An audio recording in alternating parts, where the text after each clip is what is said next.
દિવ્ય આશા બોલું છું.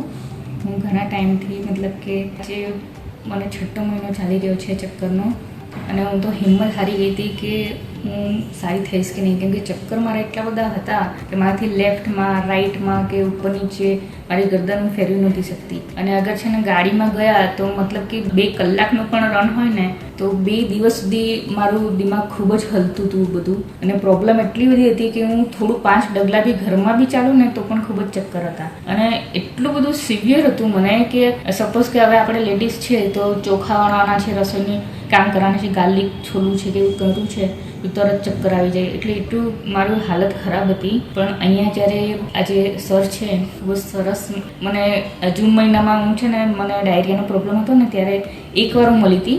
રેફરન્સ તો મારી બેનના જે ફ્રેન્ડ ખરા ને એમની પાસેથી મળી હતી મને. તો મને અનુભવ હતો કે ડાયરિયા તો મને એમને છે ને 1 અઠવાડિયામાં એકદમ ઓકે કરી નાખેલું. તો મને થયું કે હું ઈલાજ તો આમની પાસે જ કરાવીશ એમ કે ને. તો આજે જે 5-6 મહિના સુધી હું અલગ અલગ ડૉક્ટરે ત્યાં ગઈ પણ મને કંઈ ઠીક જ નહીં થયું. હું તો હિંમત હારી ગયેલી કે મતલબ કે હું અપાઈજ થઈ ગઈ છું. શું છે, કેમ સારું નથી થતું, ખાલી ચક્કર જ છે. પણ મતલબ 5 ડગલા નથી ચાલી શકતી. મારો ચહેરો મતલબ કે મારે ઊંઘવું હોય તો મારો ચહેરો મારે સીધો રાખવો પડતો હતો. લેફ્ટ રાઈટ કરવા જાઉં તો એકદમ જે રીતે ધરતીકંપ આવી જાય, ભૂકંપ આવી જાય ને એવી રીતે આખું માથું ખૂબ જ ચક્કર આવી જતા હતા મને. અને ખુરશીમાં બેઠા હોય તો પણ એ જ હાલત હતી મારી કે જોવું હોય તો મારે સીધું જોવું પડતું હતું.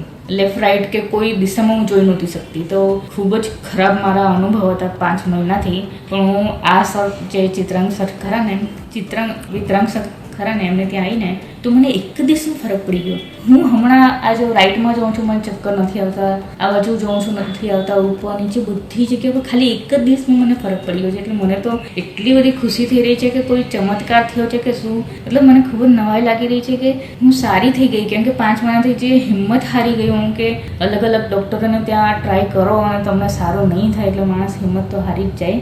મને કોઈ આશા નહોતી બચી કે હું જીવનમાં સારી થઈશ. ભલે મતલબ કે ઉંમર નથી થઈ મારી એટલી કે ઉંમર લાયક થયા હોય ને તમે કંઈ મૃત્યુને પામી જવાના છે એવું નથી. પણ હિંમત તો ખૂબ જ હારી ગયેલી. કેમ કે ચક્કર મારે સિવિયર, કેમ કે 24 કલાક કોઈ વ્યક્તિને ચક્કર આવતા હોય, ગરદન હલાઈ નહીં શકે. કોઈ અગર ખુરશી પણ મારી પકડી લે ને તો પણ ચક્કર આવી જતા હતા. મતલબ થોડી પણ હલી નહોતી શકતી, એટલું ખરાબ મારી કન્ડિશન હતી. પણ આ સરની પાસે, વિતરાંગ સરની પાસે અહીંયા હું ટ્રીટમેન્ટ લીધી તો ખાલી 1 દિવસમાં મને એટલો બધો ફરક પડ્યો છે કે અહીંયા એડમિટ થઈ અને મારું ખૂબ જ સરસ રિઝલ્ટ છે. મને નવાઈ લાગી કે આ ચમત્કારથી કંઈ ઓછું નહીં કહેવાય મારા માટે. એટલે ખૂબ જ એમનું થેન્ક યુ કહેવા માગું છું. અને એમના સ્ટાફની વાત કરું તો જેટલા પણ સિસ્ટર છે, જેટલા પણ સ્ટાફ છે, બધા એકદમ હસમુખા સ્વભાવના છે. અને મને એમના બધા સાથે છે ને સારું લાગે છે વાત કરવાનું. તો બધા સ્ટાફને અને બધાને હું થેન્ક યુ કહેવા માગું છું. નમસ્તે.